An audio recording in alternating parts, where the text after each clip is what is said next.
ప్రస్తుతం ఎండల తీవ్రత దృష్ట్యా అత్యంత అప్రమత్తంగా ఉండాలని రాజమహేంద్రవరం సిటీ ఎమ్మెల్యే ఆదిరెడ్డి శ్రీనివాస్ నగర ప్రజలకు విజ్ఞప్తి చేశారు. ఈ మేరకు ఆయన ప్రజలను ఉద్దేశించి మాట్లాడుతూ వాతావరణ శాఖ హెచ్చరికల ప్రకారం రానున్న వారం రోజుల పాటు ఉష్ణోగ్రతలు మరింత అధికంగా నమోదయ్యే అవకాశం ఉన్న నేపథ్యంలో ప్రజలంతా తగిన జాగ్రత్తలు తీసుకోవాలని సూచించారు. చిన్నపిల్లలు, వృద్ధులు ముఖ్యంగా డీహైడ్రేషన్కు గురి కాకుండా తరచూ నీరు, మజ్జిగ, కొబ్బరి నీళ్లు వంటి ద్రవ పదార్థాలు తీసుకోవాలని, అత్యవసరమైతే తప్ప బయటకు వెళ్లకుండా ఉండాలని కోరారు. నగరంలో ఇటీవల 46 డిగ్రీల వరకు ఉష్ణోగ్రత నమోదైందని, అది అత్యంత ఆందోళనకర పరిస్థితి అని పేర్కొన్నారు. ఎండల తీవ్రత కారణంగా నగరంలో విద్యుత్ వినియోగం సాధారణ స్థాయితో పోలిస్తే 3 నుంచి 4 రెట్లు పెరిగిందని తెలిపారు. ఇళ్లలో ఎయిర్ కండిషనర్లు, కూలర్లు, వాణిజ్య సంస్థల్లో భారీ స్థాయిలో విద్యుత్ వినియోగం జరగడం వల్ల ట్రాన్స్ఫార్మర్లు అధిక లోడ్ను భరించలేక పలుచోట్ల ట్రిప్ అవుతున్నాయని వివరించారు. నేను మీ ఎమ్మెల్యే ఆదిరెడ్డి శ్రీనివాస్ ని మాట్లాడుతా ఉన్నా. వాతావరణ శాఖ వారి యొక్క హెచ్చరికల పరంగా మనం గమనించినట్లయితే రానున్న వారం రోజుల్లో కూడా మన నగరంలో ఉష్ణోగ్రతలు మరియు ఎండల యొక్క తీవ్రత చాలా ఎక్కువగా ఉంటుందని వారు హెచ్చరించడం జరిగింది. దానికి అనుగుణంగా ప్రజలందరూ కూడా తగు జాగ్రత్తలు తీసుకోవాల్సిందిగా ప్రజలందరికీ కూడా విజ్ఞప్తి చేస్తా ఉన్నాం. మరి ముఖ్యంగా చిన్నపిల్లలు, పెద్దవారు అందరూ కూడా ఎనఫ్ హైడ్రేషన్ అవ్వాలి. అవసరమైతేనే బయటికి వెళ్లే విధంగా అందరూ కూడా వారి యొక్క కార్యక్రమాలని ప్లాన్ చేసుకోవాలని కూడా వారందరికీ కూడా తెలియజేసుకుంటూ, ఈ గత 2 రోజులుగా మీరు చూసినట్లయితే ఎండ యొక్క తీవ్రత పెరగడం, ఎలక్ట్రికల్ కన్జంప్షన్ ఏదైతే రెగ్యులర్ గా మన సిటీలో జరిగే కన్జంప్షన్ కి 3-4 రెట్లు అంటే 3-4 ఫోల్డ్ ఎక్కువ కన్జంప్షన్ జరుగుతుండడం విషయాన్ని ప్రజలందరూ కూడా గమనించారు. ఎవరికి వారు ఈ ఎండ యొక్క తీవ్రత నిన్న చెప్పడం అందరూ కూడా 46 డిగ్రీస్ టెంపరేచర్ మన సిటీలో ఉందనేది రికార్డ్ అయిందని చెప్తా ఉన్నాం.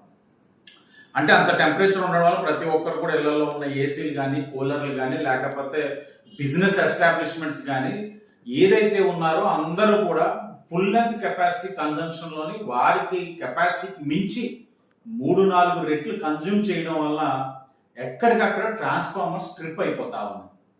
ఈ ట్రాన్స్ఫార్మర్స్ ఏదైతే టెక్నికల్ సమస్య మనం ఎదుర్కొంటా ఉన్నామో, ఎలక్ట్రికల్ డిపార్ట్మెంట్ వారితో ఎప్పటికప్పుడు ఎస్సీ గారితో కన్సర్న్ ఏదైతే సర్కిల్ ఏఈస్ అందరితో కూడా రివ్యూ చేసుకుంటా ఉన్నాం. ప్రజలందరికీ కూడా తెలియజేస్తా ఉన్నాం, రాత్రి మొత్తం కూడా ఎలక్ట్రికల్ డిపార్ట్మెంట్ వారు అందుబాటులో ఉన్నారు. ఎక్కడికక్కడ ట్రిప్ అవుతున్న ట్రాన్స్ఫార్మర్ని సరిచేయడం, ప్రజలకు ఏ విధమైన ఇన్కన్వీనియన్స్ కలగకుండా కూడా వారి ప్రయత్నం వాళ్ళు చేస్తా ఉన్నారు. కానీ ఈ వాస్తవ పరిస్థితి ఏంటంటే ఎండల ఒక తీవ్రత పెరగడం వల్ల, ఉష్ణోగ్రతలు పెరగడం వల్ల ప్రజలందరూ కూడా కన్జ్యూమ్ చేయడం వల్ల ఎక్కువ ఈ పవర్ కన్జంప్షన్ పెరగడం వల్ల ఈ సమస్య తలెత్తింది. దీనికి పరిష్కారం దిశగా కూడా నేను ఎప్పుడు కూడా చెప్తా ఉంటాను.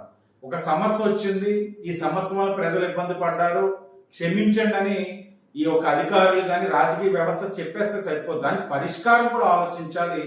దీన్ని మేము ఏదైతే ఒక 2-3 నెలల ముందే ఇలాంటి ఒక సమస్య తలెత్తుతుందని దృష్టిలో పెట్టుకొని 5 సబ్ స్టేషన్స్ ఈ రోజున అదనంగా ఏదైతే సిటీలో ఉన్న సబ్ స్టేషన్స్ కి అదనంగా 5 సబ్ స్టేషన్స్ కి ప్రతిపాదనలు పెట్టడం, టెండర్లు కూడా ఓపెన్ అవుతున్నాయన్న విషయం ప్రజలు తెలియజేస్తాము. ఆ 5 సబ్ స్టేషన్స్ లో 2 క్లియరెన్స్ కూడా రావడం జరిగింది. మరొక 3 జైల్స్ డిపార్ట్మెంట్ నుంచి, పోలీస్ డిపార్ట్మెంట్ దగ్గర నుంచి పర్మిషన్ రావాలి. ఇంకోటి ఎస్కేవిటి కాలేజ్ లో ఉంది, అది కూడా హితకారిణి నుంచి రావాలి. ఈ 3 కూడా పర్మిషన్స్ అతి దగ్గరలో రావడంతో ఈ 5 సబ్ స్టేషన్స్ కూడా మనం నిర్మాణం చేసుకున్నట్లయితే భవిష్యత్తులో మనం 3-4 ఫోల్డ్స్ కన్జంప్షన్ ఎక్కువ చేసినా కూడా నగరంలో ఏ విధమైన ఇబ్బందులు కలగకుండా, ఎక్కడ ట్రాన్స్ఫార్మర్ స్ట్రిప్ అవ్వకుండా మనం అన్ని జాగ్రత్తలు కూడా కూటమి ప్రభుత్వం తీసుకుందని కూడా ప్రజలు తెలియజేస్తూ, ఈ యొక్క 1 వీక్ గా ఏదైతే ఇన్కన్వీనియన్స్ కలిగిందో ప్రజలందరికీ కూడా మా తరపు నుంచి అన్ని విధాలుగా ఒక క్షమాపణ తెలియజేస్తా ఉన్నాం. డిపార్ట్మెంట్ వర్క్ చేస్తా ఉంది, పొలిటికల్ సిస్టమ్ ఎక్కడికక్కడ అలర్ట్ గా ఉన్నాం, డిపార్ట్మెంట్ వారితో కోఆర్డినేట్ చేసుకుంటా ఉన్నాం. రాత్రి అయినా సరే మాకు నిన్నటి నుంచి కూడా వివిధ మాధ్యమాల్లో మెసేజెస్ వస్తా ఉన్నాయి. వచ్చిన ప్రతి దాన్ని అటెండ్ అవుతా ఉన్నాం. మా టీం పనిచేస్తా ఉన్నారు, మా కూటమి నాయకులు పనిచేస్తా ఉన్నారు.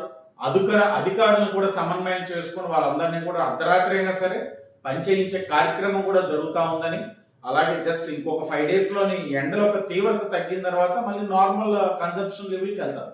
వెళ్ళినా కూడా భవిష్యత్తులో మళ్ళా ఇలాంటి సమస్య రానివ్వకుండా కూడా కూటమి ప్రభుత్వం అదనంగా మరొక 5 సబ్ స్టేషన్స్ కూడా ఈ నగరానికి శాంక్షన్ చేయడమే కాదు, టెండర్ కూడా ఓపెన్ అవుతుంది. అతి దగ్గరలో పనులు కూడా ప్రారంభిస్తామని ప్రజలందరికీ కూడా తెలియజేస్తూ అందరికీ ధన్యవాదాలు.